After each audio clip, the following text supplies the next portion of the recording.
शरद पवार से मुलाकात पर सवाल सुनकर भड़के अजित पवार बोले, मुझे नहीं पता कि महाराष्ट्र में हाल ही में उप मुख्यमंत्री और एनसीपी प्रमुख अजित पवार और एनसीपी एसपी प्रमुख शरद पवार साथ में दिखे थे, जिससे राजनीति में संभावित बदलावों के कयास लगाए जाने लगे। यह मुलाकात सतारा के छत्रपति शिवाजी कॉलेज में रैयत शिक्षण संस्था की प्रबंध परिषद की बैठक के दौरान हुई। हालांकि यह एक शैक्षणिक संस्था की औपचारिक बैठक थी, लेकिन जैसे ही मीडिया ने इसे लेकर सवाल उठाए, अजित पवार भड़क गए। अजित पवार ने कहा, मुझे नहीं पता कि आप पुराने मुद्दे फिर क्यों उठा रहे हैं। यह संस्था सभी की है और साहिब शरद पवार इसके प्रमुख हैं।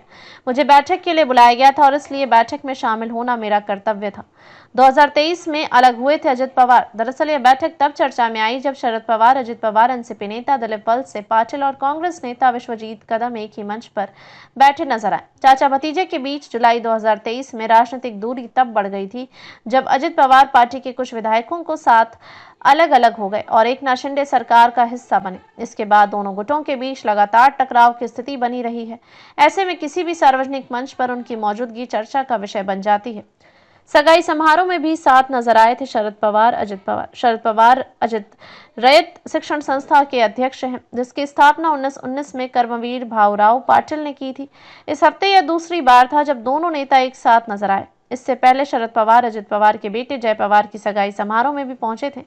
रैयत शिक्षण संस्था के अध्यक्ष शरद पवार ने बताया कि बैठक में रैयत नामक एक मासिक पत्रिका शुरू करने का फैसला लिया गया, जिसमें शिक्षा, विज्ञान, स्वास्थ्य, साहित्य और सामाजिक विषयों पर लेख शामिल होंगे। साथ ही उन्होंने यह भी कहा कि कृत्रिम बुद्धिमत्ता, रोबोटिक्स और 3D प्रिंटिंग जैसे आधुनिक तकनीकी विषयों पर पाठ्यक्रम भी शुरू किए जाएंगे। राजनीतिक विश्लेषकों का क्या है कहना? राजनीतिक विश्लेषकों का मानना है कि भले ही यह मंच शैक्षणिक था, लेकिन शरद और अजित पवार के साथ मौजूदगी ने राज्य की राजनीति में नई अटकलों को जन्म दे दिया है, खासकर तब जब 2024 के चुनावों में अजित पवार की एनसीपी ने 41 सीटें जीती, जबकि शरद पवार गुट को मात्र 10 सीटों पर ही सफलता मिली थी। फिलहाल तो दोनों नेताओं ने राजनीतिक समीकरणों पर कुछ भी कहने से इनकार कर दिया है, लेकिन आने वाले दिनों में इन मुलाकातों के मायने क्या होंगे, इस पर सभी की नजरें टिकी हैं।